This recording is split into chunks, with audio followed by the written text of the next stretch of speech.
African swine ফিভাৰৰ ভয়ংকৰ সংক্ৰমণ জাকে জাকে গাহৰি মৰাৰ পাছতো বহিৰাজ্যৰ পৰা আহিয়ে আছে ট্ৰাকে ট্ৰাকে গাহৰি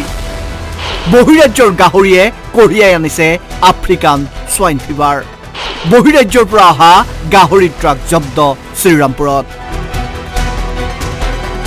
ট্ৰাকত থকা গাহৰিৰ দেহত পোৱা গ'ল আফ্ৰিকান সোয়াইন ফিভাৰৰ অৱস্থিতি অৱশেষত বিভাগে নিধন কৰিবলগীয়া হ'ল গাহৰিসমূহ ইয়াতে 30ৰ ওপৰত ইয়াতে নিধন কৰা হ'ল আৰু আমাৰ তিনিখনমান ফাৰ্ম আছে আৰু এই গোটেইখনত কিমান হয় হেখলে গম পোৱা যাব কিমান গাহৰি কালিং হয় হঠাৎ আফ্ৰিকান সোয়াইন ফিভাৰত আক্ৰান্ত হৈ ফাৰ্মখনৰ গোটেইকেইটা পশু আজি নিধন কৰিবলগীয়া হ'ল যাৰ ফলত পৰিয়ালটিৰ লগতে তেখেতৰ নিজৰো আৰ্থিকভাৱে যথেষ্ট ক্ষতি হৈছে গতিকে মই আহ্বান জনাম চৰকাৰৰ ওচৰত আহ্বান জনাম মাননীয় মুখ্যমন্ত্ৰীৰ ওচৰত আহ্বান জনাম মাননীয় পশুপালন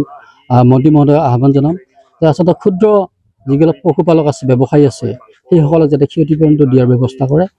ডিমাপুৰ মেঘালয়লৈ গাহৰি সৰবৰাহ দেখুৱাই অসমতো আনলোড কৰা হৈছে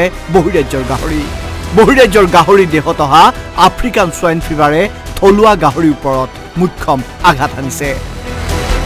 জাকে জাকে গাহৰি মৰিছে উজনিত গড়াল উদং হ'ল গাহৰি পালকৰ এতিয়া মংগলদৈ চিপাঝাৰ আদিতো বিয়পিছে আফ্ৰিকান সোয়াইন ফিভাৰ বিভাগীয় বিষয়াই গাহৰি পালকৰ ঘৰে ঘৰে গৈ নিধন কৰিছে জাকে জাকে গাহৰি বিগত ছমাহত প্ৰায় 2000 গাহৰি নিধন কৰিবলগীয়া হৈছে চিপাঝাৰত সৰ্বশান্ত হৈছে গাহৰি পালকসকল ৰোগ প্ৰতিৰোধৰ বাবে বিভাগীয় কৰ্তৃপক্ষই ব্যৱস্থা গ্ৰহণ কৰিছে যদিও সফল হ'ব পৰা নাই যোৱা 19 তাৰিখে আমি চেম্পল পঠিয়াইছিলোঁ North Eastern disease diagnostic laboratory বুলি এটা লেবৰেটৰী আছে আমাৰ ষ্টেটত গতিকে তাতে আমি ব্লাড চেম্পল পঠিয়াইছিলোঁ ব্লাড চেম্পলৰ মতে আমি পজিটিভ পালোঁ ASF মানে আফ্ৰিকান সোয়াইন ফিভাৰ বুলি কয় যিটো তাৰমানে আজিৰ দিনলৈকে কোনো ভেকচিনো নাই উইদাউট বায়োচিকিউৰিটি আমি কণ্ট্ৰল কৰিব নোৱাৰোঁ ইয়াৰ পাছতো বহিৰাজ্যৰ গাহৰি অসমৰ মাজে আহি আছে কাৰণ এটাই গাহৰিক লৈ অব্যাহত আছে সিন্ডিকেট